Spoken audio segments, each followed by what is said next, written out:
Et on y va les amis pour une galerie responsive avec Flexbox. Vous allez voir, de manière très simple, on va pouvoir créer comme ça une galerie qui s'adapte bien aux écrans et qui est assez mignonne, ma foi, elle est assez sympathique ce genre de galerie. Voilà, donc j'ai pris des petites photos du Japon ici et j'ai fait exprès de prendre certaines photos en portrait, en paysage et on voit que tout ça s'adapte plutôt bien.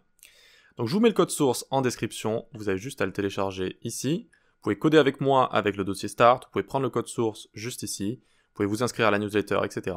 Et voilà, on est parti. Donc une fois que vous l'avez téléchargé, ça on va le mettre à droite pour l'instant. Donc vous avez le dossier Start, on ouvre l'index et le style. Alors index style, là vous avez toutes les images dans ressources.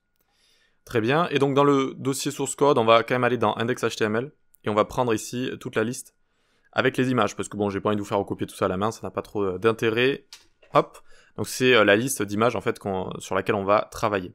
Donc une fois qu'on a ça, on peut fermer l'index ici du source code, on peut fermer le source code, on peut faire ceci, ceci, et c'est bon. On va donc ouvrir ça à droite. Voilà, très bien. Et donc pour l'instant, on a ceci, c'est-à-dire qu'on a une liste d'images, les unes au-dessus des autres. On n'a pas encore grand-chose. Donc on va venir dans notre style juste ici, et on va pouvoir zoomer tout ça. Alors d'ailleurs, j'ai juste vu que galerie ici, ça prend 2L. Alors je l'aurais corrigé, si j'y ai pensé, je vais me l'écrire à côté, pour y penser lors du montage. Ok, donc une fois qu'on a tout ça, on va s'occuper de cette galerie. On va lui mettre une width max de 1100 pixels. On a envie de la transformer en container comme ça de 1100 pixels et ce sera centré.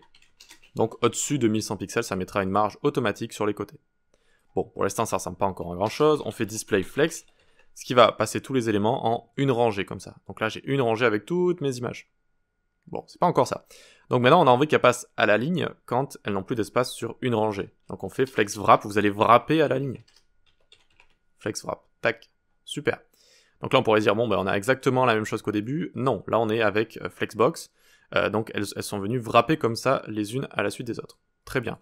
On va, tant qu'on y est, mettre un petit gap, un petit écart entre nos images. Donc, 2 vmin, 2% du côté le plus petit. Et le côté le plus petit ici, c'est pas la hauteur qui est grande, c'est la largeur. Donc, vous voyez que ça a rajouté des petites marges comme ça. Ensuite, le padding, on va mettre 0 en haut et en bas, 14 à gauche et à droite, juste pour avoir un petit padding ici, vous voyez, pour que ça respire un petit peu. Ok, on continue, on a besoin de continuer pour que je puisse tout vous expliquer. Donc les LI qui vont contenir les images, donc le tout dans notre liste, on peut faire list style type, on peut mettre none, pour enlever juste les petits points noirs ici. Voilà, on est dans une liste, donc on enlève ça. Ensuite ici, je vais donner une hauteur en absolu. Alors on reviendra sur cette valeur, j'ai testé pas mal de choses, mais je trouve qu'en absolu, finalement, ça fonctionne pas mal. Donc height, 250 pixels. On voit qu'ici, du coup, on commence bien à voir nos rangées ici. Bon, les images ne s'adaptent pas super bien à tout ça encore, mais on va s'en occuper. Donc pour s'en occuper, il faut que j'écrive ici flexgrow1, ça se partage l'espace qui reste, on va revenir dessus, et il faut que nos images, gallery image, width 100%, height 100%,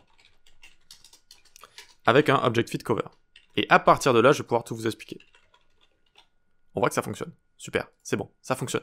Génial. Alors, qu'est-ce qui se passe? Eh bien, pour bien vous expliquer, déjà de base, je vais enlever ça, ça et ça.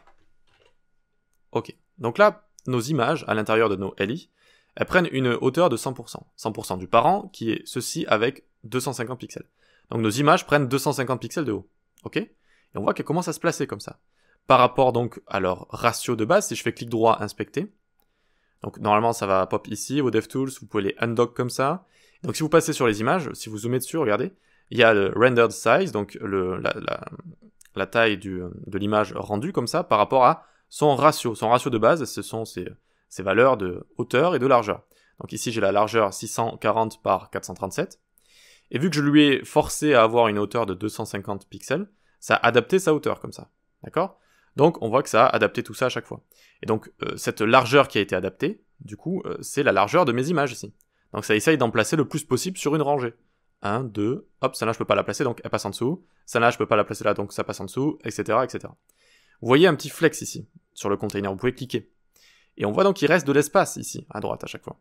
C'est l'espace restant.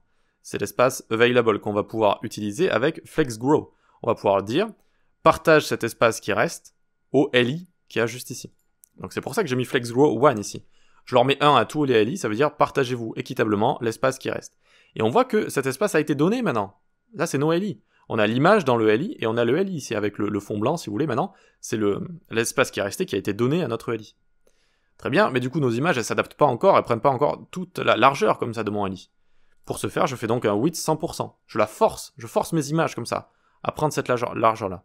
Mais vu que j'ai forcé une hauteur et une largeur, je ne suis plus sur l'aspect ratio de base, je suis pas sur le ratio, sur les proportions originelles de mon image. Donc j'utilise Object Fit Cover pour lui dire, ok, certes, je t'ai donné des valeurs de hauteur et de largeur précises, absolues comme ça, mais tu vas te réadapter par rapport à ça, en croppant un petit peu, en haut, en bas, à gauche, à droite, afin que tout ça rende bien comme ça par rapport à ton ratio de base. Et voilà donc cette propriété très pratique, hein, Object Fit, qui permet donc de bien de bien couvrir tout ça. Voilà. Et donc c'est pour ça qu'on arrive à la fin à ce genre de choses. Donc ce qu'il y a d'important à comprendre, c'est le flex grow ici. Hein. Si je le mets pas, vous voyez qu'on a cet espace là. On a cet espace, c'est l'espace restant qu'on appelle. Et donc on va pouvoir le partager en donnant la même valeur de flex grow à tous nos LI. Ensuite nos images prennent 100% de la hauteur et de la largeur des LI. Et donc voilà, on se retrouve avec ce genre de choses. Génial, donc ça fonctionne, on est content. Donc je vais juste enlever la visualisation ici de notre flex. Voilà, pour qu'on puisse voir un petit peu ce qui se passe. Donc là, on a une belle galerie, ma foi, c'est assez sympathique. Vous voyez que autant les portraits, comme le château qu'on a juste ici, que le mont Fuji, j'imagine, juste là, ça passe plutôt bien. Voilà. Donc certes, on a forcé, entre guillemets, un ratio, mais ça passe plutôt bien et ça s'adapte avec Object Fit Cover. Ensuite, quand on réduit, du coup, si les images n'ont plus de place, eh bien, ça va se transformer. Vous voyez, ça va passer à la suite à chaque fois. Hop, hop, hop. Jusqu'à un petit écran où on arrive à ceci.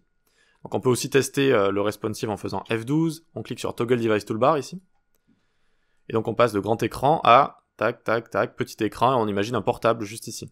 Donc là on imagine qu'on est en train de scroller avec le doigt, et ma foi, bon, de toute façon ce genre de création c'est plutôt fait pour du desktop, ou des tablettes à la limite, parce que là du coup on est sur une galerie d'images, bon je vois ça sur un site portfolio, peut-être un blog ou ce genre de choses, mais c'est rarement fait pour être vu quand même en mode petit portable comme ça. Mais bon, au moins si on est en mode portable, on peut voir les images comme ça en scrollant avec le doigt, comme ça, directement. Voilà, donc je trouve que 250 pixels, vous voyez, ça s'adapte assez en grand écran et en petit écran. Donc la hauteur ici, 250. On pourrait tenter de mettre du VH, du VMIN, etc. J'ai fait pas mal de tests. Vous pouvez mettre ce que vous voulez, hein, ce qui vous arrange, mais je trouve que 250 ici, vu qu'on voit en fait plusieurs rangées ici. On en voit une, deux, on en voit plusieurs. Et ensuite, quand on arrive en mode portable, on arrive en mode une colonne comme ça.